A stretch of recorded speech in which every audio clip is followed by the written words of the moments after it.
नमस्कार, मैं हूं करमवीर और आप देख रहे हैं देश और दुनिया। हमारे साथ है वरिष्ठ पत्रकार अफरोज जी सर, बहुत बहुत स्वागत है। नमस्कार चल लाइने हैं सर। जी। हमेशा पास रहकर भी वो कितना दूर रहता है। हम्म। वो मेरी बात सुनता है, कहाँ मुझको समझता है, हम्म। और उसी की चाह रखता है कि जो मिलता नहीं होता।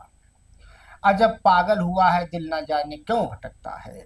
न जाने कौन सा रिश्ता रखा है दर्द से दिल का। इसे जितना समेटूं मैं ये उतना ही बिखरता है। सर, हाँ। एक हमारे यहाँ जुडिशरी में एक नई प्रथा शुरू हुई है जो पहले 2014 से पहले नहीं होती थी। हम्म। कॉलेजियम होता है सुप्रीम कोर्ट का। हम्म। विभिन्न हाई कोर्टों के जजों का स्थानांतरण कॉलेजियम करता है। हम्म। सीजीआई अपने बी आर गवई साहब उसके अध्यक्ष हैं। हम्म। अब बी आर गवई साहब कह रहे हैं हम्म। 25 अगस्त 2025 को जस्टिस श्रीधरन को छत्तीसगढ़ हाई कोर्ट में स्थानांतरित करने की सिफारिश की गई थी। ये जस्टिस श्रीधरन है वही मध्य प्रदेश वाले जिन्होंने सुमोटो लिया था मंत्री जी वाले में। विजय शाह पुलिस को हड़काया था और 4 घंटे में एफआईआर कराई थी। हम्म। और ये कहते हुए कहा था कि पता नहीं कल मैं जिंदा रहूं या ना रहूं। हम्म। हम्म। उन्होंने ही सुमोटो लिया था। उन्होंने कई और मामले में सुमोटो लिया। नहीं, उनका मामला क्या बिगड़ा था, उनको ट्रांसफर कर दिया गया था। तो अब उनका उनके बताया जा रहा है जो बी आर गवई एक्सेप्ट कर रहे हैं कि 25 अगस्त 2025 को जस्टिस श्रीधरन को छत्तीसगढ़ हाईकोर्ट में स्थानांतरित करने की सिफारिश की गई थी। लेकिन केंद्र सरकार की आपत्ति और पुनर्विचार के आग्रह के बाद अब उन्हें इलाहाबाद हाई कोर्ट में स्थानांतरित करने की सिफारिश की गई है। वो यहाँ आ गए, इलाहाबाद शिफ्ट कर दिए गए, जबकि 160 जज की स्ट्रेंथ है यहाँ। 120 अस्थाई जज हैं ऑलरेडी और 40 अतिरिक्त जज हैं, कंप्लीट हैं। अब वो कौन सा पाएंगे बेचारे, 160 जज पहले से हैं पूरे। तो उनको कौन सा मुकदमा दिया जाएगा। अब आप भी जानते हैं, आपने भी वकालत की है, आपके घर परिवार में भी जज रहे हैं। क्या कहेंगे सर? नहीं, देखिए, ऐसा है कि ये मतलब सरकार के इतना करीब कैसे थे कि सरकार की तरफ से ये दबाव पड़ा कॉलेजियम पर। हम्म। देखिए, नहीं, कॉलेजियम। करीब करीब नहीं थे, तो सरकार के एंटी थे। मामला ये वो है विजय शाह के खिलाफ इन्होंने एफआईआर कराई तो स्वतः संज्ञान नहीं, तो लेते हुए सरकार ने फिर ये कर्नल सोफिया कुरैशी वाले बयान पे। तो ये पुनर्विचार करने के लिए क्यों भेज दिया? क्या सरकार इनको दंडित करना चाहती थी कि इनको हाँ, वहां ना भेजिए? हाँ। क्योंकि सरकार के पास तो ये है कि वो केंद्र सरकार देश के किसी भी कोने में बैठे आदमी को हम्म। अपने हिसाब से चला सकती है, अपने हिसाब से हटा सकती है। हम्म। लेकिन बहरहाल, जो भी हो, देखिए, कॉलेजियम इसलिए बना कि जजेस की नियुक्तियां जो है कॉलेजियम करता है। हम्म। कॉलेजियम क्या है? यानी जजेस की एक कमेटी हम्म। जो ये तय करती हाँ, है 5 कि जज होते हैं इसमें। हाँ, तो उसका इसलिए किया गया कि हम्म। सरकार ये आरोप न लगे कि सरकार ने जिसको नियुक्त किया है वो हम्म। सरकारी है, हम्म। कि सरकार का दबाव उसमें दखल ना दिखाई दे। हम्म। तब कॉलेजियम ने इनको छत्तीसगढ़ भेजा था। हम्म। अब जैसा कि ये है कि वही सरकार की ही तरफ से ये आया कि इनका जो है पुनर्विचार किया जाए, इनको वहाँ न भेज करके कहीं यहीं कहीं रखा जाए, जो भी हो। हम्म। तो इनको बदल इलाहाबाद में दिया गया। इलाहाबाद भेज दिया गया, बदल दिया गया। अब इनका घाटा क्या हुआ? हम्म। ये छत्तीसगढ़ जाते तो हम्म। चीफ जस्टिस बन जाते जल्दी, दूसरे हम्म। नंबर के सीनियर होते ये। हम्म। यहाँ ये अब ये छठवें सातवें नंबर पर कहीं इनका नंबर आ भी पाएगा कि नहीं आ नहीं आ पाएगा। पाएगा, तो ये है। लेकिन कॉलेजियम में ये पहली बार हुआ है हम्म। देश के इतिहास में कि चीफ जस्टिस ऑफ इंडिया ने खुद एक्सेप्ट किया है कि ये पहली बार हुआ है जब कॉलेजियम ने अपने किए फैसले को पलटा है सरकार से प्रभावित और होकर। सरकार से प्रभावित हो। और सर, ये जस्टिस श्रीधरन जो है इन्होंने पैरामेडिकल कार्यों की मान्यता, जेल में कैदियों के अधिकार और हाशिए पर पड़े मरीजों के अधिकार जैसे कई जनहित से जुड़े मुद्दों पर अहम फैसले दिए तो हैं। अच्छा काम किया था उन्होंने। हाँ, तो वो अच्छा काम तो विजय शाह वाला भी किया था, तभी तो ये इनाम पाए हैं। तो हाँ, तो ये यहाँ तो ये सही बात है कि अब देखिए ये है कि भाई जज ने तो जो किया है, लेकिन जो कुलजियम पर सवाल उठ गया हम्म। कि आज पलट दिया है एक मामला। तो सरकार अब के कहने पर। सरकार के तो अब सरकार ये हमेशा चाहेगी। हाँ, यानी जुडिशरी में भी अब अब सरकार का ये हो गया। हाँ, अब ये विपक्ष की तरफ से ये आवाज उठने लगी हम्म। कि अगर ये हुआ तो आने वाले दिनों में फिर सरकार पूरी तरह से दखल देने हाँ, वो लगेगी। तो शुरू कर दिया आप सर, इसका मतलब यही हुआ।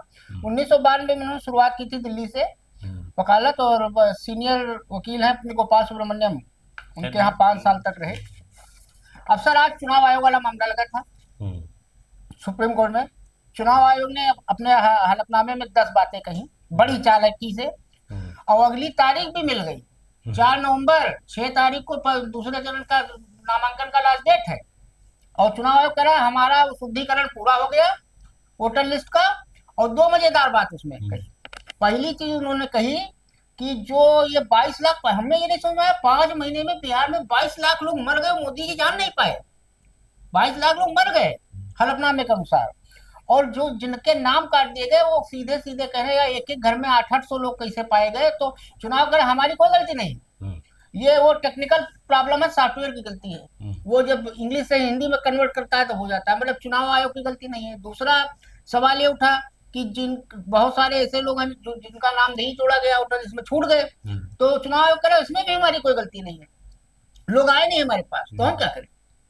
तो चिट भी अपनी पट भी अपनी। नहीं देखिए, लेकिन एक चीज तो ये है हम्म कि अगर चुनाव आयोग को आप गलत ठहराते हैं तो हम्म वो सबूत और वो लोग आए सामने ना। हम्म हालांकि कुछ लोग आए थे हम्म। कि मृतक वोटर लेकिन सुप्रीम करके कोर्ट कई ने एक लोगों चीज आज कहा था सर कि लिस्ट अपनी फाइनल तुमको उस पर डालनी है, वेबसाइट उसको तुम हाँ, डालो। ये मजबूर कर दिया था आयोग हाँ। को। आयोग ने कहा था कि हम प्रकाशित करें न करें, हम्म हमको आप दबाव नहीं दे सकते। हम्म तो कोर्ट ने बाद में कहा था नहीं, करना होगा। हम्म अब वो उसने ये कहा है कि 4 नवंबर तक के पहले तक ये जो नामांकन पूरा हो जाएगा हाँ तो हम कर देंगे इसको प्रकाशित हाँ, वोटर लिस्ट। मतलब गजब चुनाव आयोग की गजब अब गजब 4 नवंबर पर अगली सुनवाई रखी। देखिए, इसमें कोर्ट लगातार जो अपना ढीलापन दिखा हाँ वो रहा है। दिखा रहा है, उसे लगता नहीं कि आयोग के खिलाफ कोई बात वहाँ होगी। कुछ नहीं होगा।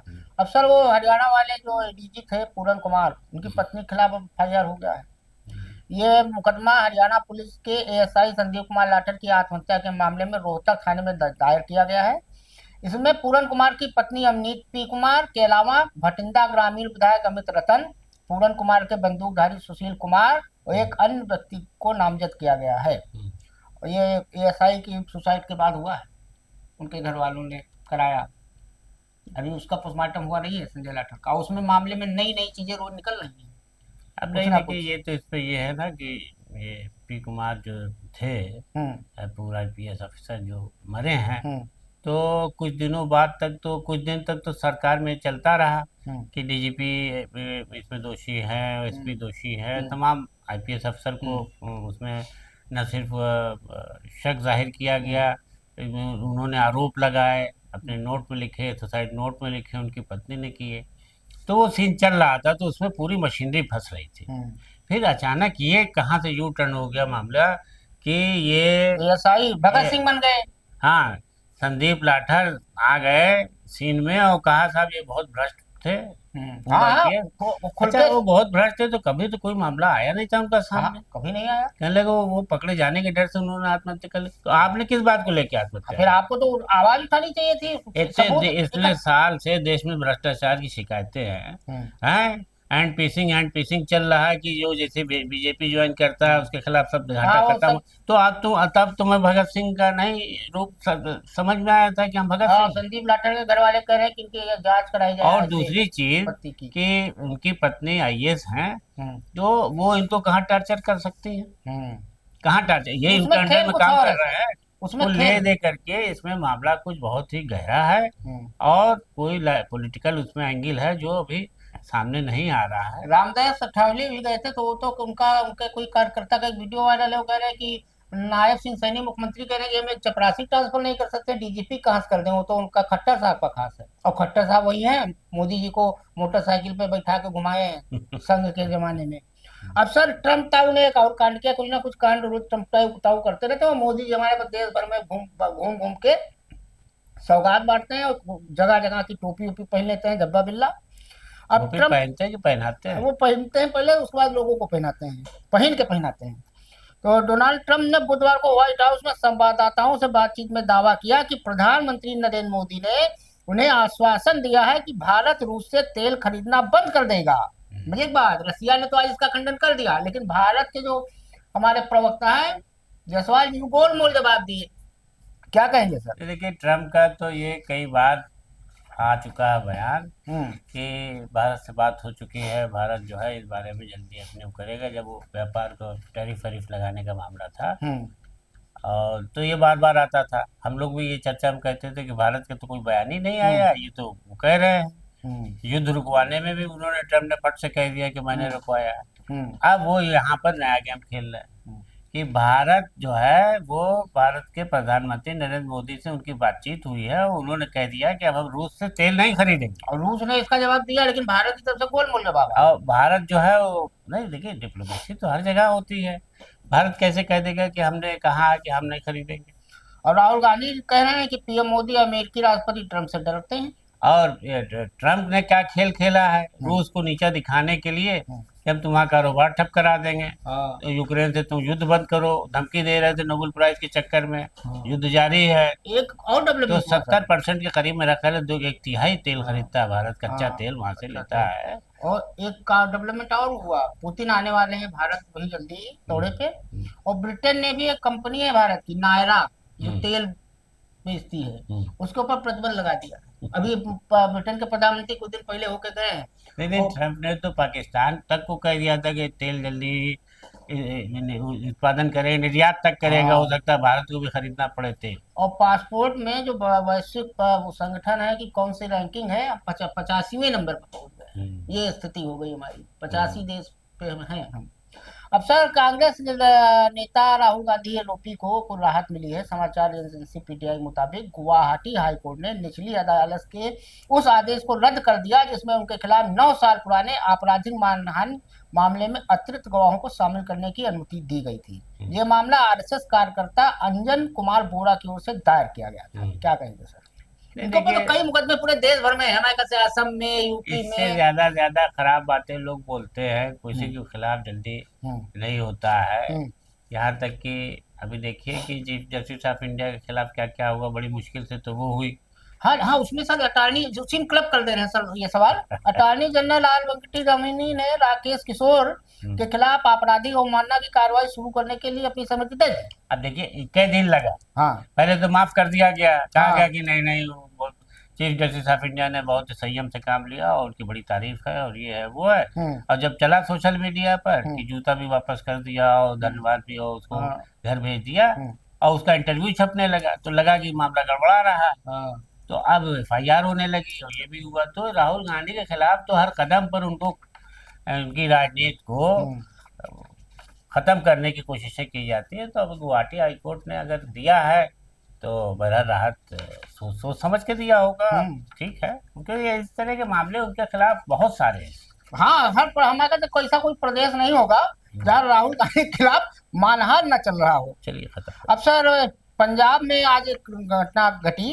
पंजाब में रोपड़ रेंज के डीआईजी हरचरण सिंह भुल्लर को सीबीआई ने आज दोपहर में गिरफ्तार कर लिया। ये गिरफ्तारी एक हाई प्रोफाइल रिश्वत मामले से जुड़ी बताई जा रही है। बताया जा रहा है कि मंडी गोविंदगढ़ के एक स्क्रैप कारोबारी ने डीआईजी पर 5 लाख रुपए रिश्वत लेने के आरोप लगाए थे। पुलिस ने इस पर अभी तक कोई आधिकारिक बयान जारी नहीं किया है और रंगे हाथ घूस लेते गिरफ्तार किया गया है। सर क्या कहेंगे इस पे? अब देखिए, जो पकड़ा गया वो चोर। हाँ सही बहुत बात है। बड़ी बड़ी रिश्वत ली जाती है, बहुत बड़े बड़े हाँ, जो नहीं पकड़ा जाता घोटाले उसका। किए जाते हैं और तमाम वो चीजें होती है। हाँ। जब चाहे वो आपका पैसा दिखला दें कि ये तो वो वाला पैसा है, मनी लॉन्ड्रिंग वाला, और जब चाहे तो कहें कि नहीं ये तो कारोबार से आया है। तो ये चीजें देखिए, किसी को फंसाना और किसी को पर्सन बहरहाल रिश्वत लेते रहे, हाथ पकड़े गए, रिश्वत तो लेने के आदी रहे होंगे वो।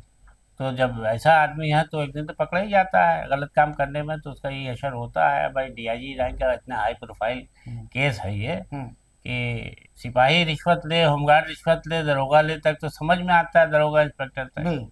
अब आईपीएस ऑफिसर के रिश्वत लेने पर जनता को यकीन नहीं आता कि जो इतना बड़ा अफसर है उसको तनख्वाह इतनी मिलती है, सुविधाएं इतनी मिलती है, उसको क्या कमी है कि जो रिश्वत लेता है। लेकिन बहरहाल अब पकड़े गए हैं। अब सर चलते चलते एक बड़ा सोशल मीडिया पर ट्रेंड कर रहा था कि एक 21 साल का लड़का है, तो उसने रेडिट पर एक पोस्ट की। उसने लिखा और उसको कई हजार लोगों ने रीपोस्ट किया और दुआएं की हैं कि कैंसर जीत गया दोस्तों, अब चलता हूँ सिर्फ एक लाइन और इसके पीछे पूरी कहानी। उसने कहा, जो लिखा कि साल 2023 में मुझे स्टेज 4 कोलोरेक्टर कैंसर डायग्नोज हुआ था। तब से लेकर अब तक न जाने कितनी बार कीमोथेरेपी हुई, कितनी रातें अस्पताल में बीती। अब डॉक्टर ने कह दिया है कि अब कुछ भी बाकी नहीं बचा करने को। शायद मैं इस साल के अंत तक नहीं रहूंगा। दिवाली आने वाली है, सड़कों पर लाइटें दिखने लगी हैं, ये सोचकर दिल भारी हो जाता है कि शायद यह मेरी आखिरी दिवाली होगी। मुझे इन रोशनी की चमक, लोगों की हंसी, पटाखों की आवाज सब याद आए। ये एक बड़ा गजब का बहुत ही हाँ अफसोसनाक मार्मिक दौर मिला। भी। और उसके बारे में भी कुछ पता नहीं हो कौन है युवक, लेकिन लेकिन लोग उसके लिए दुआएं के लिए दुआएं हाथ कर उठ गए हैं हाँ, उसने जो किया है। कि अगर चमत्कार होता हो। चमत्कार हो जाए, कोई चमत्कार की ही दुआ लोग कर रहे हैं उसके लिए। तो चलते चलते दो लाइनें हैं जी। कि आधे से कुछ ज्यादा, आधे से कुछ ज्यादा, पूरे से कुछ कम, आधे से कुछ ज्यादा, पूरे से कुछ कम, कुछ जिंदगी कुछ कम, कुछ इसको और कुछ हम। तो आज क्या के लिए इतना ही, धन्यवाद।